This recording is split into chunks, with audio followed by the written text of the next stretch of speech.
ಬಾಳ್ಗೆ ಸಮೃದ್ಧಿಯೊಂದಿಗೆ. ನನ್ನ ಕವನ ಶೀರ್ಷಿಕೆ ಧ್ಯಾನ ಮಂದಿರ. ಬರಬೇಕು ಜನಸಾಗರ ಇಲ್ಲಿ, ಇದ ನೋಡುತ್ತಾ ಇರಬೇಕು ಗುರುವೇ ಇಲ್ಲಿ. ಒಬ್ಬೊಬ್ಬ ವ್ಯಕ್ತಿಯೂ ಆಗಬೇಕು ಗುರುವಿಲ್ಲಿ, ನಮ್ಮೀ ಜನುಮವ ಸಾರ್ಥಕ ತಿಳಿಯಬೇಕು ಇಲ್ಲಿ. ಸತ್ಯವೆಂಬ ತತ್ವವ ತಿಳಿದು ಬ್ರಹ್ಮಜ್ಞಾನವ ಪಡೆಯಬೇಕು ಇಲ್ಲೇ. ಇಂತಹ ಅದ್ಭುತ ಕ್ಷಣಗಳು ಇದ ನೆನೆದರೆ ಪ್ರತಿಕ್ಷಣವೂ ಇಲ್ಲೇ. ಇಂತಹ ಜಾಗವ ನಮಿಸಬೇಕು ಬಂದಿಲ್ಲೇ. ಇರಬೇಕು ಇಲ್ಲೇ ನಿನ್ನ ಕರ್ಮವ ಮುಗಿಯುವ ತನಕ. ಸಾಧಿಸಬೇಕು ಒಳ್ಳೆಯ ರೀತಿಯಂಗೆ ನಿನ್ನ ಜೀವನವಿರುವ ತನಕ.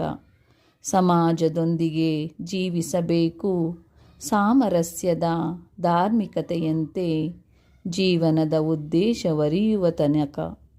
ಗುರುಗಳ ಪಾದಕ್ಕೆ ಸಮರ್ಪಣೆ. ಅಂಜನಾದೇವಿ.